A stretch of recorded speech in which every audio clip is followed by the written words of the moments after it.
I hate last days of pretty much anything you can think of. From vacations to the end of baseball season to the final time I'll be able to share a laugh with someone I love. Some last days you can prepare for, knowing there will be the start of another cycle waiting with the flicker of a few months off the calendar. And then there are those days that hit hard enough to send the strongest of us cowering for cover. That's what my last working day as a New York City Police Department first-grade detective was like for me. Going in, it never entered my mind my career would end before my shift was through. But I imagine no one ever knows when it's their last day of doing anything, especially not in my line of work.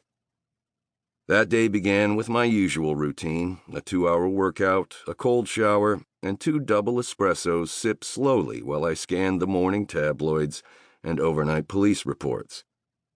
By and large, I am a creature of my habits, good ones for the most part, though now and then I'll slip and spend more than I should on a great bottle of wine or play a few more hands of poker despite knowing the cold streak I had been running all night was never destined to warm up.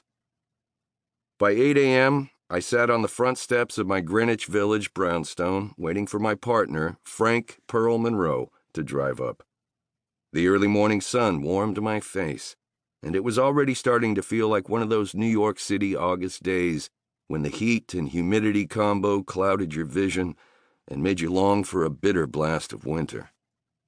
By the way, in the event you're wondering how a Gold Shield NYPD salary is enough to land a guy a Greenwich Village brownstone, let me set you straight. It isn't. Not even close to it. My cop salary wouldn't cover the monthly expenses.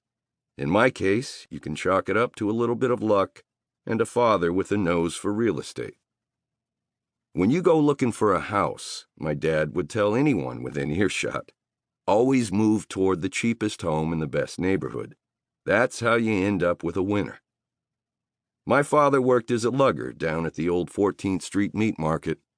He had been a boxer in his younger days, rising up as far as the number 3 contender for the middleweight title. A broken right hand and a damaged left eardrum forced him to give up any dreams of being a champion. So instead, he got up each morning at 2 a.m., regardless of weather, put on his white butcher's smock, and walked to the meat market, which by 3 a.m. was lit by floodlights, truck headlights, and wood-burning fires from rusty iron barrels as workers from more than 24 companies loaded up freezer shipments to be delivered to restaurants throughout the city. This was decades before the area became the super chic neighborhood it is today, filled with high-end boutiques, expensive restaurants, and monthly rents that'll make your legs buckle.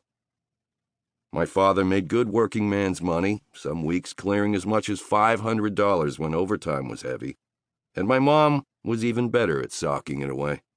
Back then, in the early 1980s, people like my folks could afford to buy themselves a brownstone in the village, if they played it right, which my parents did and then some. The brownstone is a 4-story walk-up, and for 20 years my Aunt Nancy and Uncle Aldo rented the top 2 floors, while me, my brother Jack, and my folks lived in the bottom 2. The mortgage got knocked off years ago, and today I still live in those same bottom 2 floors and rent out the top ones to a retired shoemaker and his wife, still working part-time at a local bakery. I charge them what they can afford.